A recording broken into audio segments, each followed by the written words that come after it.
ప్రభు అయిన యేసుక్రీస్తు నామంలో మీకు సమాధానం కలుగునుగాక. షలోం. ఈ ఉదయకాల సమయంలో మిమ్మల్ని ఒక ప్రాముఖ్యమైన ప్రశ్న అడగాలని ఆశపడుతున్నాను. మీలో ప్రతి ఒక్కరూ ఏ రోజు కూడా ప్రార్థనను నిర్లక్ష్యం చేయకుండా ప్రార్థన చేస్తూ ఉంటారు. అయితే అనేక సార్లు ఏవో కారణాలను బట్టి, మనకున్నటువంటి పనులను బట్టి, మనకున్నటువంటి పనుల్లో ఉన్నటువంటి ఒత్తిడిని బట్టి సమయం అనుకూలించడం లేదని చెప్పి బైబిల్ చదవడం చాలామంది ఆపేస్తూ ఉంటారు. దయచేసి దేవుని సేవకుడిగా మీకు మనవి చేస్తున్నాను, పరిశుద్ధ గ్రంథమైన బైబిల్ని చదవడం ఏ రోజు కూడా నిలపవద్దండి. అనుదినము ఉదయకాల సమయంలో పరిశుద్ధ గ్రంథమైన బైబిల్ని చదవడం కాదు, ధ్యానించడము, ఆ వాక్యాన్ని మన హృదయంలో ఉంచుకోవాల్సినటువంటి బాధ్యత మనందరి మీద ఉందని దేవుని సేవకుడిగా మీకు తెలియజేస్తున్నాను. వాక్యము ఎంత బలమైనది అంటే ఈ ఉదయకాల సమయం కొరకు 119వ కీర్తన 92వ వచనము, నీ ధర్మశాస్త్రము నాకు సంతోషం ఇయ్యని ఎడల నా శ్రమల యందు నేను నశించి ఉందును.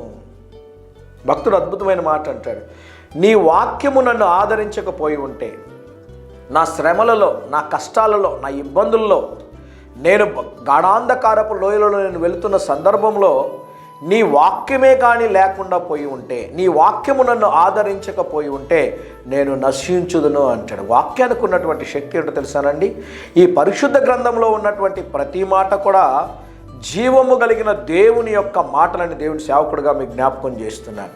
అనేక మంది కార్డ్స్ తీసుకుంటుంటారు, ప్రామిస్ కార్డ్స్. బైబిల్ గ్రంథంలో ఉన్నటువంటిది ప్రతి వాగ్దానం కూడా మన జీవితకాలం అంతటి కొరకు దేవుడు ఉంచి ఉన్నాడు. ఆయన తన వాక్కును పంపి వారిని బాగు చేశాను. ఆది యందు వాక్యం ఉండెను, వాక్యము దేవుని యొద్ద ఉండెను, వాక్యమే దేవుడు అయి ఉండెను.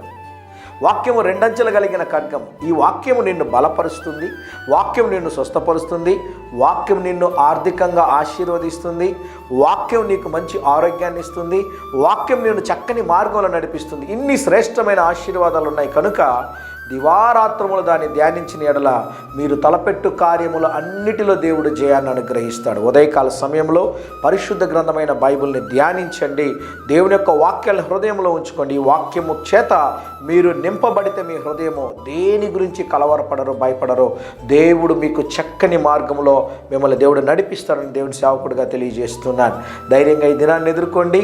దేవుని సన్నిధి మీకు తోడుగా వచ్చినగాక. ప్రియ పరలోకపు తండ్రి, అనుదినము మీ పరిశుద్ధ గ్రంథమైన బైబిల్ని ధ్యానించే కృపను నాకు, మాకు, మా ప్రియులకు దయచేయమని యేసు నామములో ప్రార్థిస్తున్నాము తండ్రి. Amen, amen.